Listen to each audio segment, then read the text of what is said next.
Жергиликтүү кеңештер таркатылат. Президент мыйзамга кол койду.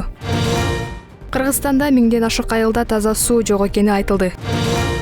Талапка жооп бербеген 12 пансионаттын иши токтотулду.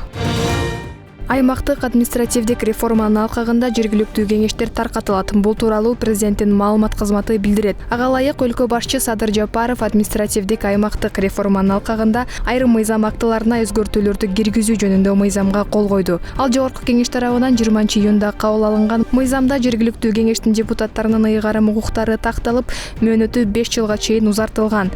Мыйзам күчүнө кириши менен айыл аймактар жана шаарларда административдик аймактык түзүлүш өзгөрөт. Ушуга байланыштуу жергиликтүү кеңештер таркатылууга тийиш деп белгиленет мыйзамда. Ысык-Көл облусундагы экологиялык талаптарга жооп бербеген 12 пансионатка жазма буйрук берилип, ишмердүүлүгү убактылуу токтотулду. Бул тууралуу жаратылыш ресурстары, экология жана технологиялык көзөмөл министринин орун басары Асель Райымкулова билдирди. Анын айтымында Ысык-Көл облусунда жайгашкан 1127 санаторий, пансионат, эс алуу жайы текшерилип, анын 754-ү тазалоочу курулма салууга милдеттендирилди. Ошондой эле Семеновка, Григорьевка, Жетөгүз, Түргөн капчыгайларында жайгашкан боз үйлөрдөн турган эс алуу жайларынын ажатканалары суу жээктеринен жылдырылып, калдыктары иреттүү чогултуу боюнча түшүндүрүү иштери жүргүзүлгөн, деди ал. Кыргызстанда 1906 айыл болсо, анын 637си гана таза суу менен камсыз болгон. Калган 1071 айылга ичүүчү суу кире элек.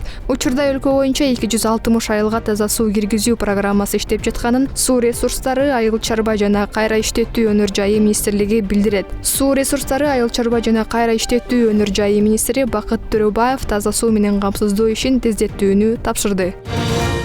Кечээ Чолпон Атадагы ипподромго кирген БМВ айдоочусунун жоругу көпчүлүктү кыжырлантты. Жол милициясы 19 жаштагы ээн башты таап, 15 000 сом айып салып, автоунаасын айып короого киргизгенин айтты. Бирок социалдык тармактарда мындан башка ак түстөгү унаа ипподромдо жүргөн видеосу тараган. Анда алар рация жоготуп алып издеп жүргөнүн айтышкан эле. Милиция аларды издеп жатат.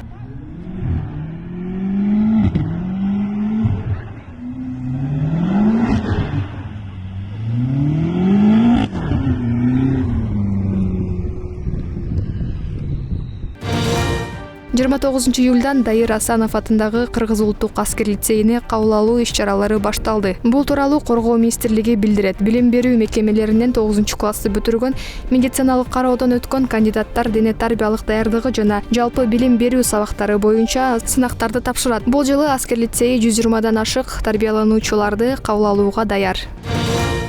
Бишкектен Лагминенко көчөсүн бойлой, Лев Толстой көчөсүнөн Кулатов көчөсүнө чейинки жолдун эки тарабындагы тротуарды капиталдык оңдоо иштери башталды. Муниципалитет билдиргендей, учурда эки асфальтты сыйрып, бордюр орнотуу иштери аткарылууда. Ошол эле учурда тротуардын негизи да даярдалууда.